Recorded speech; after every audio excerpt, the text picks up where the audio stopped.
அரசு பள்ளியில் வழங்கப்படுகின்ற ஸ்கூல் பேக்ல முதலமைச்சரோட புகைப்படம் இல்லாம இப்பதான் முதல்ல வழங்குறோம் அப்படின்னு ஃபர்ஸ்ட் டைம் இந்த ஹிஸ்டரி அப்படின்னு டேக் போட்டு ஃபேக் நியூஸை தொடர்ந்து பரப்பிட்டு இருக்கிறாங்க. இதெல்லாம் எங்களுடைய திராவிட முன்னேற்ற கழகம், எங்களுடைய திராவிட மாடல் அரசுல எங்களுடைய முதலமைச்சர் கொண்டு வந்த திட்டங்கள். இப்படி இவங்க ஸ்டிக்கர் ஒட்டின லிஸ்ட் மிகப்பெரிய லிஸ்ட். இன்னொரு முக்கியமான விஷயம் பத்தி இந்த நேரத்தில் பதிவு செய்ய விரும்புகிறேன். அறநிலையத்துறையின் அசையும் மற்றும் அசையா சொத்துக்களின் வருவாய் அதன் புனிதமான நோக்கத்திற்கு மட்டுமே பயன்படுத்தப்படும் அப்படின்னு ஆளுநர் உரையில இடம்பெற்றிருக்கு. இந்த கருத்தை பார்க்கும் பொழுது அறநிலையத்துறையே இருக்கக்கூடாது அப்படின்னு சொல்ற பாஜகவுடைய குரலாகத்தான் தாவேக அரசும் சொல்லுதா அப்படிங்கிற சந்தேகம் எங்களுக்கு வருது. பாஜகவும் வலதுசாரிகளும் சொல்றது இதுதான். அறநிலையத்துறை பள்ளி கல்லூரிகளை நடத்தக்கூடாது, அறநிலையத்துறை பள்ளி கல்லூரிகள் நடத்தக்கூடாது அப்படின்னு சொல்லிட்டு இருக்கிறாங்க. இதுக்காக வழக்கும் தொடர்ந்து இருக்கிறாங்க. இந்த நிலைப்பாடு திருமண மண்டபங்கள் வணிக வளங்களோடு நிற்குமா, இல்ல கல்வி நிறுவனங்களுக்கும் இந்த கண்டிஷன்ஸ் அப்ளை செய்யப்படுமா? மாண்புமிகு அறநிலையத்துறை அமைச்சர்கள். மாண்புமிகு பேரவைத் தலைவர் அவர்களே, மாண்புமிகு தமிழ்நாடு முதல்வர் அவர்களே, அறநிலையத்துறையை பொறுத்த வரைக்கும் கோவில்களின் வருமானம் கோவில்களுக்கான கோவில்களில் வரக்கூடிய பக்தர்களுக்காக செலவிடப்படும் என்பதை நம்முடைய ஆளுநர் உரையில் இடம்பெற்றிருந்ததுதான் அதனுடைய சாராம்சம். இன்னொன்று, சமீபத்தில் வெளியிடப்பட்ட திருமண மண்டபங்கள் மற்றும் வணிக வளாகங்கள் அந்த பணிகள் துவங்கப்படாத பணிகள் நிறுத்தப்பட்டது என்பது இந்த பணிகளை பொறுத்த வரைக்கும் நாம் ஆராய்ந்த வரைக்கும் அந்த கோவில்களில் பொதுமக்களுக்கு தேவையான அடிப்படை வசதிகள், பொதுமக்களுக்கு தேவையான தங்குமிட வசதிகள், பொதுமக்கள் பக்தர்கள் வரப்போது அவர்களுக்கு தேவையான அடிப்படையிலான கழிப்பறை வசதிகள் போன்ற இந்த வசதிகளை மேம்படுத்துவதை காட்டிலும் இவர்கள் கமர்ஷியலாக கோவில்களுக்கு திருமண மண்டபங்கள் கட்டுவதிலும் வணிக வளாகங்கள் கட்டுவதிலும் அதன் மூலமாக வருவாய் ஈட்டுவதை மட்டுமே குறிக்கோளாக வைத்துக் கொண்டு இந்த திட்டங்களை துவங்கியதன் காரணமாக மேலும் அதன் மீது பல்வேறு நீதிமன்ற வழக்குகள் ஸ்டே ஆர்டர்ஸ் இருப்பதனால நாம் அதையெல்லாம் ரத்து செய்து அறிவிச்சிருந்தோம். இதற்கு ஒரே ஒரு உதாரணமாக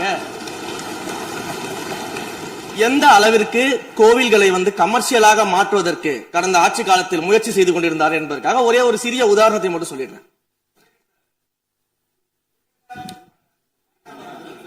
அருள்மிகு குன்னூரில் இருக்கக்கூடிய அருள்மிகு விநாயகர் திருக்கோயில், ஏறத்தாழ அந்த கோயில்கள் இருந்து கோயில் நிதியை பயன்படுத்தி 10 கோடி ரூபாய்க்கு 10 கோடி ரூபாய் மதிப்பில ஒரு மல்டி லெவல் கார் பார்க்கிங் வசதியை அந்த கோயிலுக்கு ஏற்படுத்துவதற்கான திட்டத்தை இந்த அரசு அனுமதித்திருக்கிறது.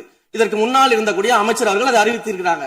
அந்த கோயில்ல ஒட்டுமொத்தமாக மாதத்திற்கு வரக்கூடிய பக்தர்களின் எண்ணிக்கையே 500 தான் ஆவரேஜா. அதே போல அந்த கோவில்களுக்கு அடிப்படையில கழிப்பறை வசதி கூட கிடையாது. இது மட்டும் இல்ல, குன்னூர் மற்றும் உதகையை சுற்றி இருக்கக்கூடிய அனைத்து பகுதிகளிலும் இருக்கக்கூடிய 50 கோவில்கள்ல பேசிக்கா இருக்கக்கூடிய டாய்லெட் பெசிலிட்டிஸ் கூட அங்க இருக்கக்கூடிய கோயில்களுக்கு கிடையாது. அப்படிப்பட்ட இடங்கள்ல கோயில் நிதியை பயன்படுத்தி எதற்காக மல்டி லெவல் கார் பார்க்கிங் தேவைப்படுது? அப்ப இது கமர்ஷியல் திட்டங்கள் இல்லையா? கோவில் நிதியை இப்படி கமர்ஷியலாக பயன்படுத்துவதற்கு எதிராக தான் நாம் இந்த திட்டங்களை எல்லாமே தடுத்து இந்த திட்டங்கள் தேவையில்லை, அதற்கு பதிலாக நம்முடைய அரசாணையிலே வெளியிட்டிருக்கிறோம். மிக தெளிவாக கடைசி வரியை படித்து பார்த்தால் எல்லாருக்கும் தெரியும். இந்த கோவில் நிதியை பயன்படுத்தி கோவிலும் பக்தர்களும் பயன்பெறக்கூடிய வகையில மாற்று திட்டங்களை உருவாக்கும்ன்ற வரியை நம்ம மென்ஷன் பண்ணியிருந்தோம்.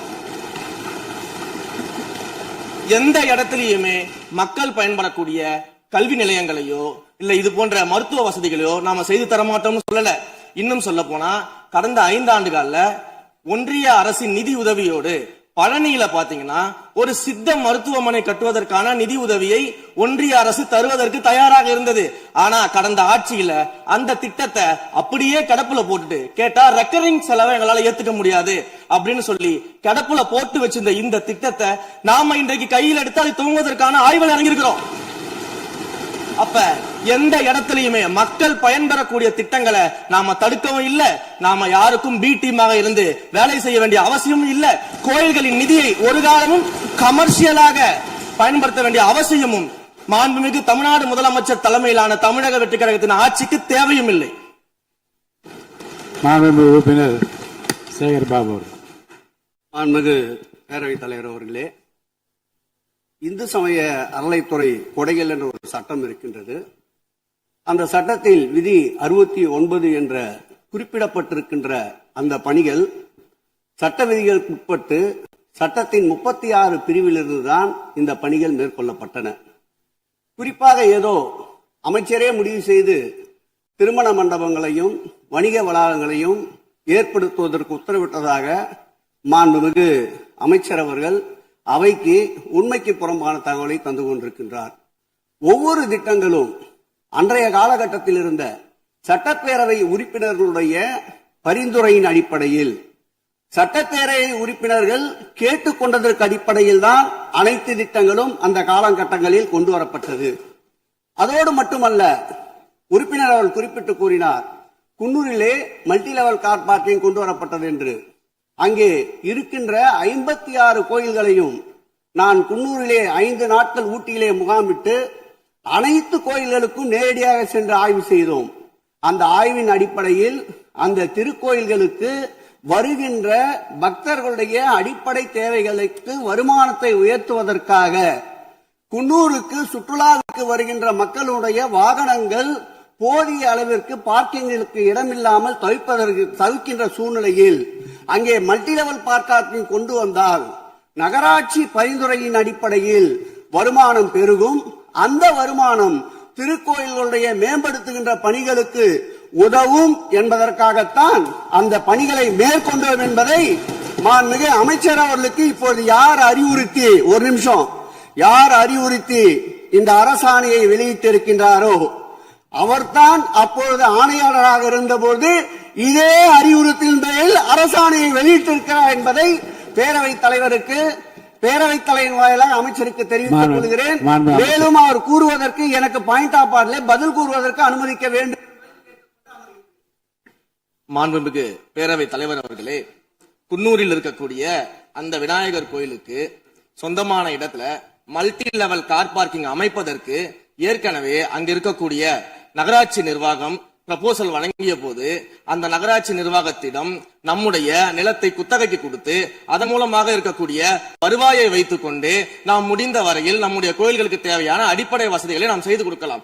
ஆனால் கோயில் நிதியவே 10 கோடி எடுத்து அங்க மல்டி லெவல் கார் பார்க்கிங் வந்து எந்த விதமான பொதுமக்களும் பக்தர்களும் கேட்கல. பக்தர்களும் பொதுமக்களும் கேட்பதெல்லாம் கோயிலுக்கு உள்ளே சென்று மனநிறைவோடு தரிசனம் செய்துவிட்டு வெளியே வரும்பொழுது அவர்களுக்கு தேவையான அடிப்படை வசதிகளை தான் பக்தர்கள் கேட்டுக் கொண்டிருக்கிறார்கள். அதை செய்தாலே போதுமானது. மாநில எதிர்கட்சி தலைவர் பேசுகிறீங்க. போதுங்க, நீங்க சொன்னீங்க விளக்கம் சொல்லி திருப்பி இதை நான் அனுமதிக்க முடியாது. மாண்பு எதிர்கட்சி தலைவர் பேசுங்க. வேண்டாம், போதும், நீங்க பதில் சொல்லிட்டீங்க.